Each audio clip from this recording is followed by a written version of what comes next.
கோவில் பவுண்டேஷன் மூலமா பாத்தீங்கன்னா மே 11th அன்னையர் தினம் கொண்டாடுறீங்க. ஒரு டீட்டெயிலா கொஞ்சம் சொல்லுங்க. அப்படிங்கிறது பாத்தீங்கன்னா உலகளாவிய சிந்தனையும் உள்ளூர் தேவையும் பூர்த்தி செய்யற இளைஞர்களுக்காகவே ஏற்படுத்தப்பட்ட ஒரு இயக்கம் அப்படின்னு சொல்லலாம். கடந்த 10 ஆண்டுகளாக பல்வேறு சேவை திட்டங்கள் கோவை பகுதியில் நாங்கள் செஞ்சுட்டு இருக்கோம். அது குறிப்பா பாத்தீங்கன்னா 365 நாட்கள் 365 சேவை திட்டங்கள் அப்படிங்கிறத சிறப்பா முன்னெடுத்துட்டு போயிட்டு இருக்கோம்.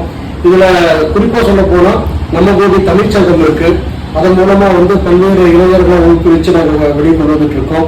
நம்ம கோபி உணவு வங்கி திட்டம் இருக்கு. தினசரி குறைந்தபட்சம் 50 பேருக்கு பசியில்லா கோபி அப்படிங்கிற நடத்திட்டு இருக்கோம் நாங்க. அது மட்டும் இல்லாம நம்ம கோபி ரத்த வங்கி இருக்கு. குருதிப்படை கிட்டத்தட்ட ஒரு 500 நபர்களுக்கு மேல ஒரு வருஷத்துல குருதிப்படை கொடுக்குறாங்க. நம்ம கோபி பேரிடர் மேலாண்மை குழு இளைஞர்களால ஏதாவது விபத்து காலகட்டத்துல செயல்பட்டு இருக்காங்க. நம்ம கோபியில் அது மாதிரி பசுமை குழு தனிப்பட்ட முறையில் நாங்கள் நடத்திட்டு இருக்கோம். மகளிர் மேம்பாட்டு குழு, 3ஆம் பாதுகாப்பு மற்றும் மாற்றுத்திறனாளிகள் நலக்குழு சேவை செஞ்சுட்டு இருக்கோம். இப்ப சமீபத்தில் பாத்தீங்கன்னா இளைஞர்களுக்கான வேலை வாய்ப்பு மற்றும் இளைஞர் நலன் மேம்பாடு அந்த மாதிரி பண்ணிட்டு இருக்கோம்.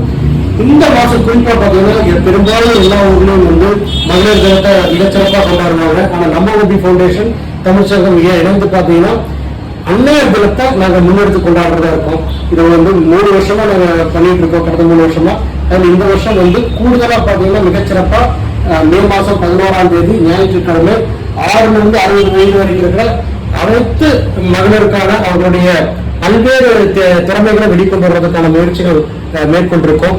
குறிப்பா சொல்ல போனா அந்த போட்டிகள் பாத்தீங்கன்னா சிலம்ப போட்டிகள், நெயில் ஆர்ட், மேக்கப் ஆர்டிஸ்ட், இந்த சமையல் போட்டிகள், கோல போட்டிகள், இது மாதிரி பல்வேறு போட்டிகள்.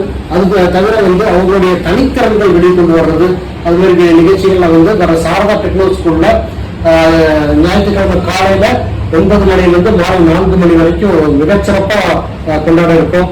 கிட்டத்தட்ட 500 மகளிர் பங்கெடுக்க இருக்காங்க.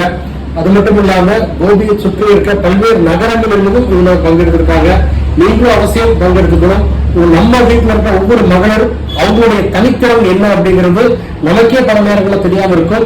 அதை நம்ம ஊர் மூலமா நம்ம உலகத்துக்கே வெளிச்சம் காட்டக்கூடிய ஒரு மிகப்பெரிய வாய்ப்பு நமக்கு கிடைச்சிருக்கு. யாரும் அதை நினைவு விடாதீங்க. ஒவ்வொரு மகளிருக்கும் ஒரு தனித்திறன் இருக்கு. மகளிர் நினைச்சாங்கன்னா ஒரு வீட்டை மட்டுமல்ல நாட்டையே முன்னேற்றம் காட்டலாம் அப்படிங்கிறதுக்கு மிகச்சிறந்த எடுத்துக்காட்டுகள்லாம் இருக்கு. அப்போ என்னுடைய கோரிக்கை, நம்ம கோபி மகளிர் அனைத்தும் ஒருங்கிணைத்து இந்த நிகழ்ச்சியை மிகச்சிறப்பாக நடத்தி கொடுக்குமாறு பணிவோடு கேட்டுக்கொள்கிறேன்.